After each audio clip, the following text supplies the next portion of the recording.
So again, we're going to begin standing today. So make your way to the top of the mat. Bring your big toes together with a slight gap at the heels. And just as we did the other day, maybe a little tuck of the pelvis, just to avoid that banana back in the lower back here. Slight tuck of the pelvis, engaging through the core here. Allowing the shoulders just to drop down, arms alongside the body. And if you feel comfortable closing your eyes here and safe is the key thing, please go for it. For everybody else, me included, finding a spot that you can gaze at. So maybe, I don't know, a pattern in the curtain, a spot on the wood floor, something somewhere you can focus your gaze on. And just as we do in seated, just acknowledge what's around you. Acknowledge your environment. Any sounds that you can hear, smells, things you can see.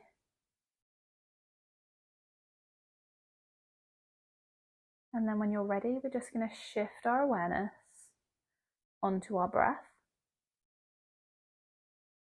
Not changing it at all, but just becoming more aware of it. And noticing. Maybe at this point, it's a bit more evident when you do a check-in with yourself how you feel.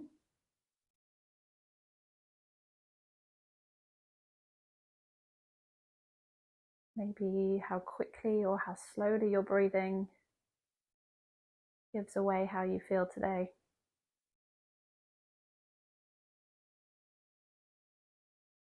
Or when you're ready, if you would like to deepen your breath, just begin to lengthen those inhales and exhales.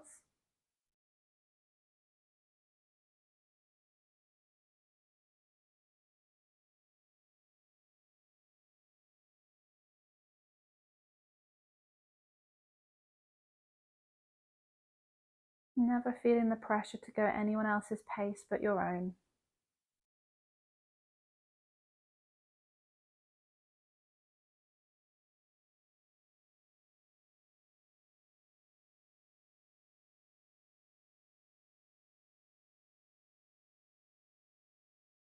And if they're not already, just beginning to blink those eyes open. And when you're ready, we're going to inhale, send the arms up out in front. We're going to sit the weight back onto our heels, bending through the legs, finding chair pose. It's a little bit of a love-hate one, this one in yoga. You still want to be able to see your toes in front of your knees, but you're kind of in charge of how deeply you bend into this. We're going to bring the hands together and bring them into prayer at heart center. And we're just going to take a couple of twists. As you inhale, think of that thread pulling you up from the crown of your head again, nice and long through the spine, maybe slightly tucking that pelvis. Do you feel like you're in that banana back? Slightly tucking it in, engaging through the core. And as you exhale, we're just going to tuck the right elbow around the left knee. And it might be that we can't hook that round. So we're just going to twist ourselves towards the left. If you can hook yourself around, please feel free to do so. Trying not to collapse down, nice and open through the chest still. And as we twist around, there'll be a tendency to let that right knee slip in front of the left. Try and keep the hips nice and square towards the front so the twist is all coming through the abs. Inhale back through center, keep the knees bent. I know it's a bit of a burner. We're going to take it to the other side on an exhale, twisting towards the right this time. Don't let that left knee sneak in front. Keep breathing nice and long through the crown of the head. Can you sink a bit deeper for an extra breath? And then as you exhale, sweet relief into forward fold here. We're going to inhale, halfway lift, nice flat back position, tuck those elbows in. And then as you exhale, you're going to send everything back down onto the mat. Either step it to plank or all fours. Feel free to lower the knees as you slowly come down onto the belly. From here, we're going to find Sphinx pose. So bringing the forearms out in front of you, elbows underneath shoulders. We're going to spider through the fingers, press into the tops of the feet, open through the chest. And as you press through the hands and the feet, we're going to do that thing that we spoke about last time. Imagine you're kind of pulling yourself along the floor or along your yoga mat. So you've kind of got that resistance where you're pulling yourself. And as you do so, it kind of opens your chest, it broadens you through the shoulders. As you exhale, we're going to come all the way down, press through the hands, tuck the toes, send those hips up towards the sky, finding downward facing dog here. Just for a second, send the heels down, gaze between the toes or at the belly button, press through the hands, press through the feet. Send that right leg up high behind you, 3-leg dog. And then bending the knee, we're going to bring that knee behind the right wrist. The right foot comes across towards the left hand. And we're going to find pigeon pose here. So you're going to want to shuffle that left leg, that left foot back out behind you. And we've got lots of options here in pigeon. So you can stay up as I am now, and you can breathe nice and tall through the spine. You can come down onto your forearms, gazing down, softening the gaze, feeling into that stretch down the right side of the hip. Or if you'd like to, you can use your hands to create a kind of pillow, and you can release your forehead down towards the ground. We'll take a couple of breaths here to allow yourself to settle in. And again, I know it's quite a Marmite pose. It's certainly not my favourite. But just teaching yourself that discipline to keep breathing, sending the breath to where you can feel the stretch.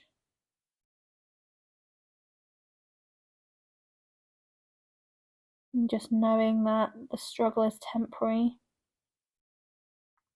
and that very shortly we'll move on.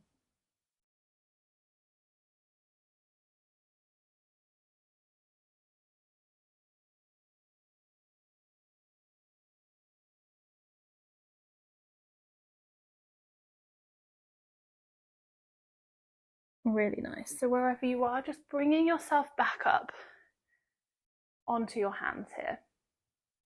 And then what we're going to do this time is we're going to roll onto that right bum cheek. We're going to keep that left leg out long, flex the foot so the toes are pointing towards the ceiling. We're going to bring the sole of the right foot in towards the inner thigh of the left leg. And all we're going to do here is find a nice side stretch. So as you inhale with that right hand, we're going to bring it all the way up and over towards the toes of the left foot. So you should feel a lovely deep stretch all down the right side of the body. And again, trying to be open through the chest. We're not collapsing over so that we can grab the toes.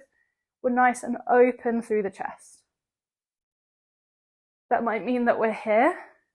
It might mean that we're all the way down on the ground. We can appreciate each other's differences without needing to all be forcing ourselves into one specific box. As you exhale, we're going to bring that right arm back, followed by the left, and we're just going to unravel back to where we were. We're going to come back into either all fours, or you can step your legs back and you can find that plank position. From plank, we're going to lower ourselves all the way down, maybe lowering the knees, finding ourselves back in that Sphinx position. So spidering through the hands, elbows underneath the shoulders, pulling ourselves along the ground, along the floor, pressing into the heels, into the tops of the feet, opening through the shoulders, through the chest, Breathing here. And maybe just for a second, if it feels comfortable for you, gazing over the right shoulder, back through center, gazing over the left shoulder, back through center. And then as you exhale, coming all the way back down, hands come underneath the shoulders, tuck the toes. And on your next exhale, we're going to send the hips high for downward facing dog. Pressing through the hands, pressing the heels down into the ground, gazing at the belly button or in between your feet. And this time we're going to lift the left leg, send it up behind you, 3-leg dog, bending the knee. We're going to send that left knee to the back of the left hand, and the left foot comes across the mat as far as feels comfortable for you. That might mean you can get it all the way across behind the right hand, but there's absolutely zero pressure for that. I cannot do that. Sometimes it's not flexibility, it is just how your skeleton is. So kind of feeling that kind of, we need to feel the pain and just keep pushing and eventually we'll get there. It's not always true. So feeling what feels most comfortable. And as we did on the other side, lots of options. You can stay up on the hands, you can come onto the forearms, or you can make that lovely pillow with your hands and bring your forehead down to the mat.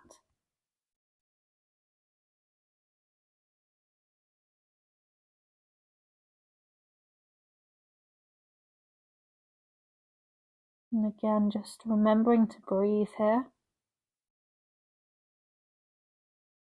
Sending those deep breaths into this intense stretch. Always feeling free to move out of whatever modification you've chosen if it doesn't feel comfortable and you feel that you do need to move. Please allow yourself to do that.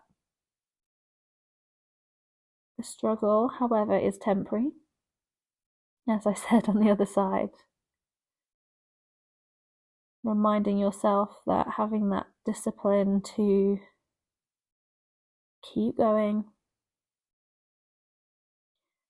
knowing that there's light at the end of the tunnel in a second, it is a great metaphor for life. When you're ready, coming back up onto the hands. And same thing as we did on the other side, we're just going to roll onto that left bum cheek this time. So keeping the right leg nice and long, toes pointing up towards the ceiling. You're going to bring the sole of the left foot to the inside of the right thigh. Apologies, it's not so good for you to look at now on screen, but you saw me on the other side. Here we go. And then all we're going to do again with this left hand as you inhale, and send it up and over towards the toes of the right foot. Maybe the right arm comes alongside that right leg. But the beauty is in the reaching. It's in the side stretch all down this left side of the body. It's not in being able to grip the toes. It's in the stretch. Someone who's super flexible can only feel that stretch if they go that deep. But we're all just trying to find the stretch. Remember, nice and open through the chest rather than collapsing over. And then on our next inhale, we're just going to plant the hands back where they were. Come all the way. I'm going to have to come round a little bit more as I moved for you guys. Back into that all fours position. From all fours, you can either tuck the toes or you can come on to the tops of the feet. Maybe have a play around with it once we move into this pose and see what feels best. So from here, very similar to how we do in child's pose. However, we are going to keep the hips exactly where they are, above those knees. And we're just going to start to walk the hands forwards, drop the chest down towards the ground and the forehead. Now this is where a block will come in handy, or a large book or a cushion. Anything you have to hand, just to bring the ground a little bit closer if bringing the chest down doesn't feel overly comfortable.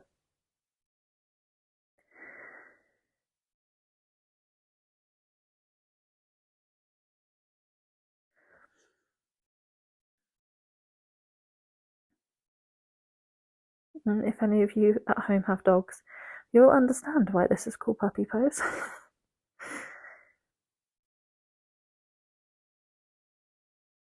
Pressing the hips up towards the ceiling, pressing into the tops of the feet, not the soles. Press into the tops of the feet, or if you feel more stable, tucking the toes. Allowing your body to notice the signals that we're beginning to slow down.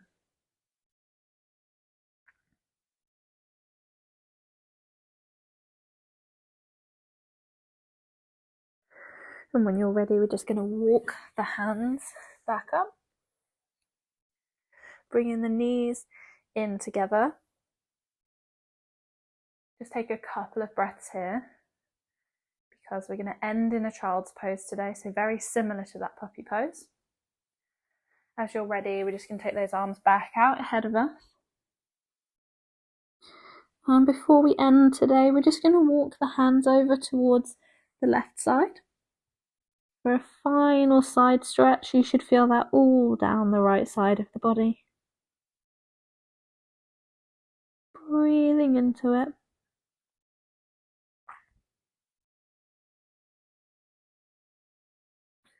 Moving back through center, and then taking the hands over towards the right side. And the left hand comes on top of the right. Feeling that side stretch all down the left side now.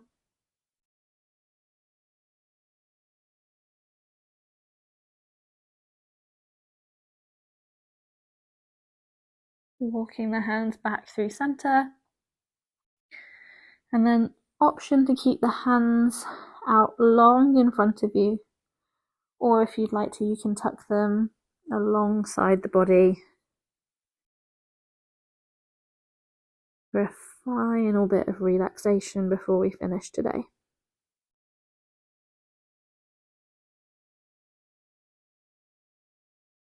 So letting go of that deeper breath.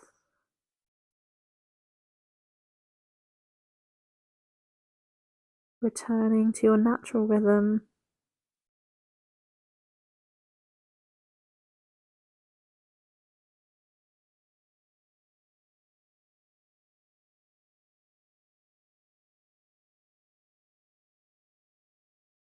As always, acknowledging showing up. Moving your body to feel better. Maybe recognizing how in 7 days you're maybe more in tune with yourself and what you're feeling.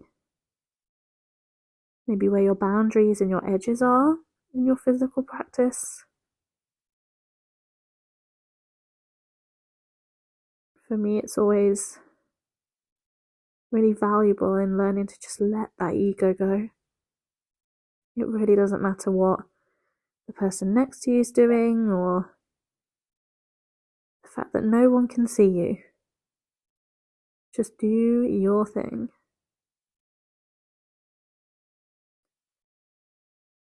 Taking the time to recognize that and thank yourself for putting yourself first.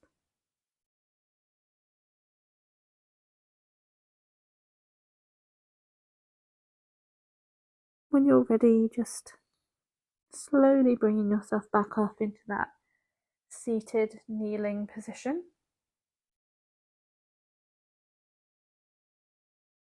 Maybe placing the hand in the lap just for a second.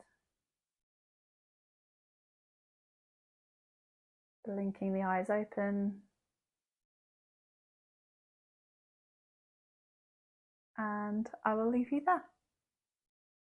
7 days, 7 yoga classes, all around 15 minutes, but it's kept me going. Hopefully it's kept you guys going, and you can come back and revisit this whenever is good for you. I'm going to try and do it every week. Something's got to get me through the UK autumn winter, but I hope you found it useful.